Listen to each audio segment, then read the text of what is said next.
2024 Major League Baseball winter meetings have come and gone, and today I'm going to be reacting to the biggest moves that happened right before and during the 2024 winter meetings. Now, if you don't know what the winter meetings are, this is the big event during the offseason where the executives, managers, agents, free agents all converge in one location and try to get as many deals done as possible. So there wasn't a big wave of deals like we've seen in the past, but there were a lot of very significant deals that we are going to react to today. But before we get into that, I am Jack Lautaret. I am the Major League Baseball analyst here at Chat Sports. Thank you so much for taking the time to watch the video. If you want more Major League Baseball coverage throughout the entire offseason into the regular season, give me a follow on social media. I am at Jack Lautaret on X. I'm at Jack Lautaret MLB on Instagram.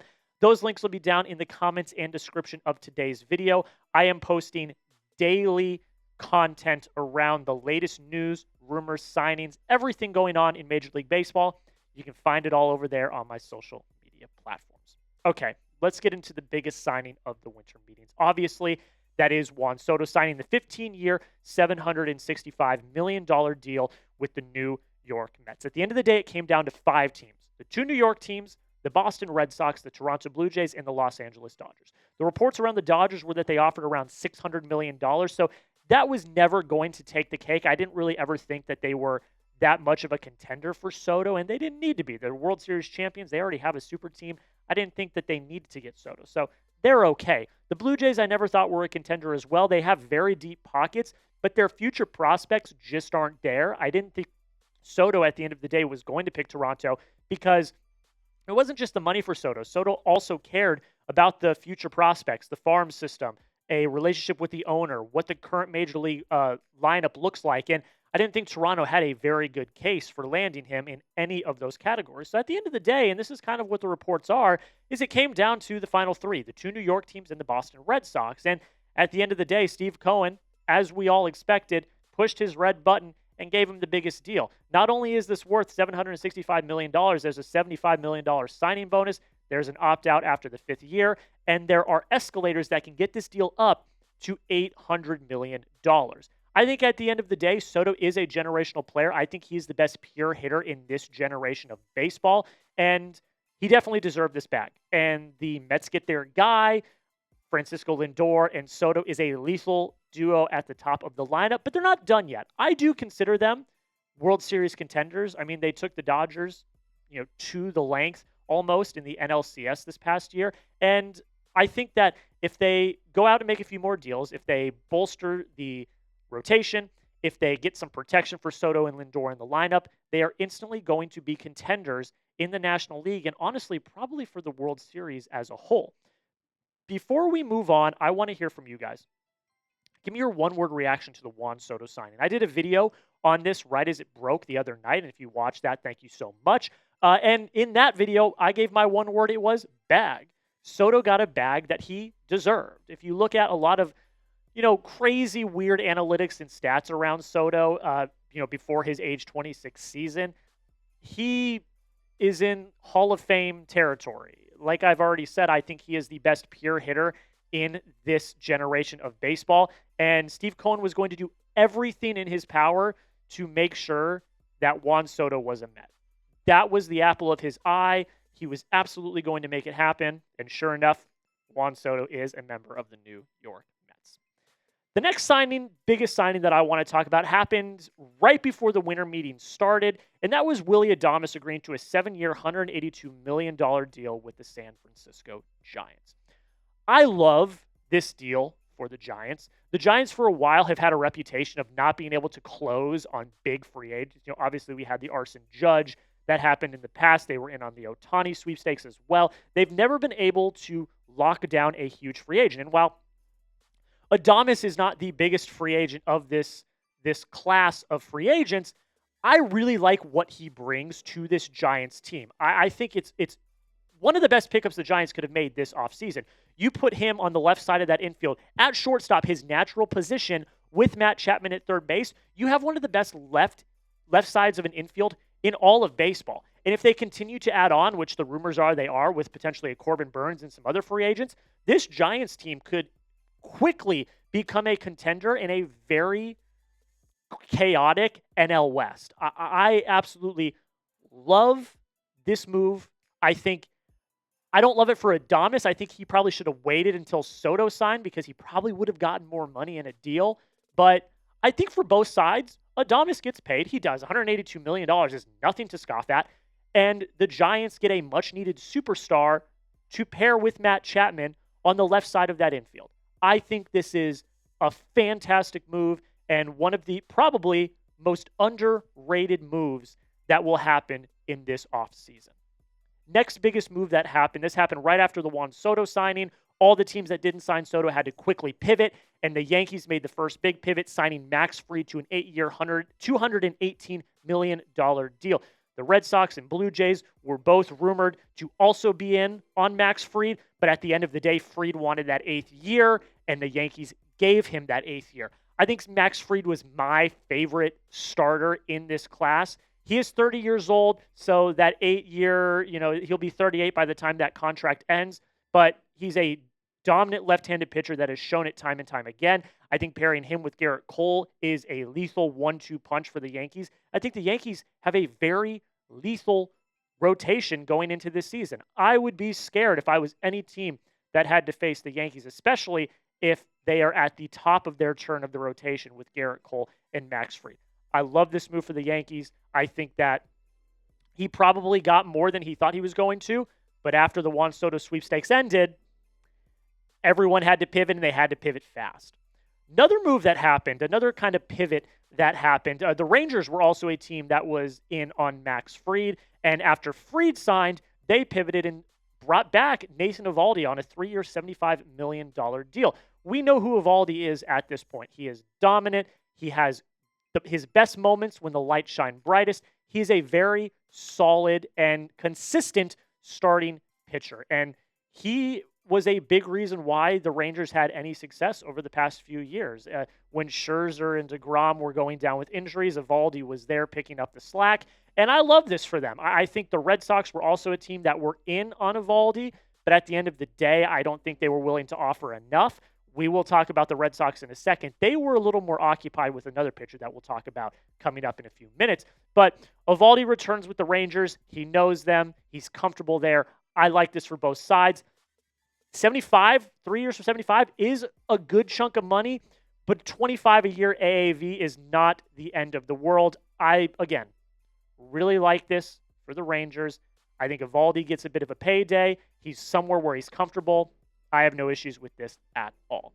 Other signings that happened during the winter meetings. Michael Conforto goes to the Dodgers on a 1-year, $17 million deal. Blake Treinen, the reliever, returns to the Dodgers on a 2-year, $22 million deal. Jordan Romano goes to the Phillies on a 1-year, $8.5 million deal. Yimi Garcia goes to the Blue Jays on a 2-year, $15 million deal. Alex Cobb goes to the Detroit Tigers on a 1-year deal. And Jonathan Loaisiga goes to the Yankees on a 1-year deal as well. Look, there's a lot more deals that are going to be happening, and if you want me to cover more of those in video form, hit that subscribe button. I am trying to convince the bosses here at Chat Sports that you guys want more Major League Baseball coverage. I did every game of the World Series. We had a lot of fun. If you joined us for any of those watch parties, thank you so much. I hope you had a good time as well. But I want to do more Major League Baseball coverage, and the way we can show the bosses at Chat Sports that you guys want it is by clicking that subscribe button. So if you want more Major League Baseball coverage, hit that sub button, and I'll give you a little incentive. If you type me, I'll give you a shout out on if we do a next video on the next video as well. All right, we're going to talk about the trades that happened now. There were only 2 major trades. Andres Gimenez also got traded to the Blue Jays. I like that for the Blue Jays. It was a little bit weird.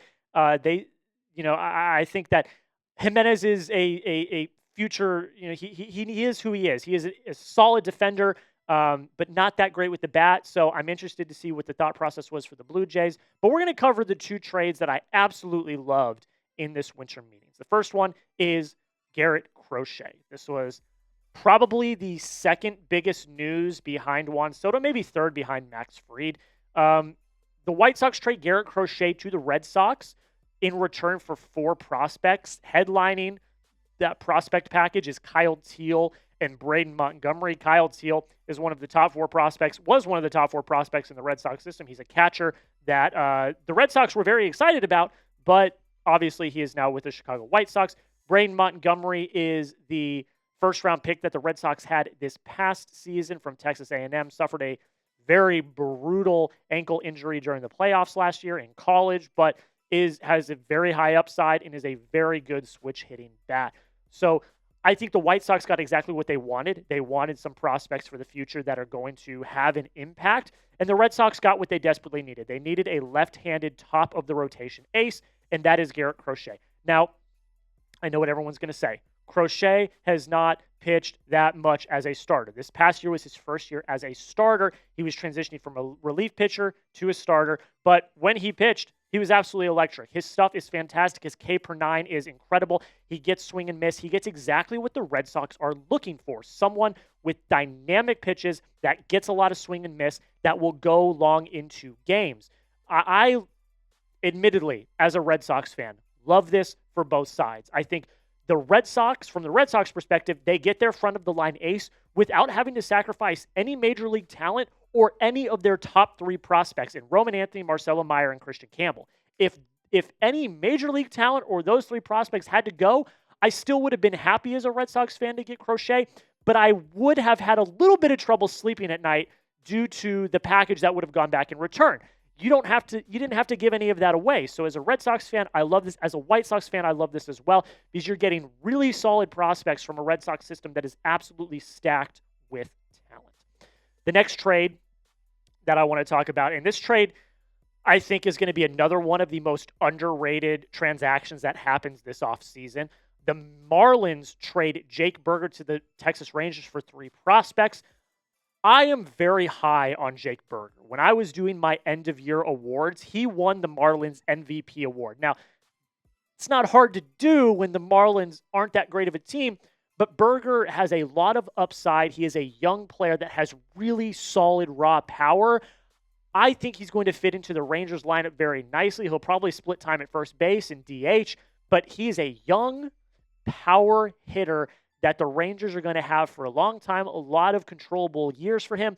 I think this was one of the most underrated moves that has happened so far this offseason. I think the sky is the limit for Jake Burger, and now that he is out of a little bit of purgatory with the Miami Marlins, he's going to have an opportunity to really shine. Again, I absolutely love this for the Rangers. I think Jake Burger is absolutely going to thrive in Texas, and again, the sky is the limit when it comes to both the Rangers and Jake Burger. I think the Rangers are going to be better this year. I don't think we saw the real Texas Rangers last season. And if they continue to add a few more pieces, they can be a threat once again for the playoffs in the AL West. All right, so where do we stand? We've gone through the signings. We've gone through the major trades. Here are my top 8 remaining free agents this offseason. You've got Corbin Burnes and Roki Sasaki as the 2 big-name starting pitching free agents. Burnes has been in discussions with the Giants, the Yankees, the Blue Jays, the Red Sox. His decision could be coming within the next few days. Roki Sasaki was just posted during the winter meetings. He has until mid-January to make his decision, and he could go anywhere. He's a real wild card because he will not be able to get a major league contract due to being under the age of 25. He is still considered an amateur. Alex Bregman is a big name that I think potentially could be the next transaction that happens. I know the Red Sox have been a team in the forefront of this. Does he go back to the Astros? We shall see. Pete Alonso is another option at first base. Does he go back to the Mets? That's been rumored. Does he go to the Yankees? That's also been rumored as well. Teoscar Hernandez and Anthony Santander are 2 power-hitting outfielders that anyone that didn't get Juan Soto is vying for. The Red Sox, the Blue Jays, the Yankees, the Dodgers are trying to keep Teoscar, but Santander and Teoscar Hernandez are both going to be highly sought after, and their markets are starting to heat up. Christian Walker has been heavily linked to the New York Yankees to replace Anthony Rizzo, so watch out for that one coming down. And Sean Manaea, another starting pitcher who's kind of in that mid-tier free agent starting pitchers that I think has been rumored to go back to the Mets. I would love that for the Mets, but I think a lot of people, as Burnes and Sasaki make their decisions, he's going to be highly sought after as well as a Walker Buehler and a Jack Flaherty coming down the pipe as well. So before we get out of here, let me know, which free agent do you think signs next? Personally, I think Alex Bregman's market is heating up very, very quickly. I was actually surprised that he didn't sign yesterday on the last day of the winter meetings. I know a lot of people are trying to pivot and sign Alex Bregman, but as of right now, it sounds like it's either going to be the Red Sox or the Astros. Although, a mystery team could come out. You never know what will happen. So let me know down below in the comments, who do you think signs next in MLB free agency? And before we get out of here, once again, if you want more Major League Baseball coverage, I am tweeting all the time on X at Jack Lautaret, and I am posting constantly on Instagram at Jack Lautaret MLB. Those links will be down below in the comments and description of this video. Give me a follow because, like I said, we don't do a lot of baseball content here on Chat Sports in terms of long-form content, but I am always talking about baseball on my social media. So don't miss out. Give me a follow. Make sure you subscribe. Thank you all so much for watching, and we'll see you in the next video.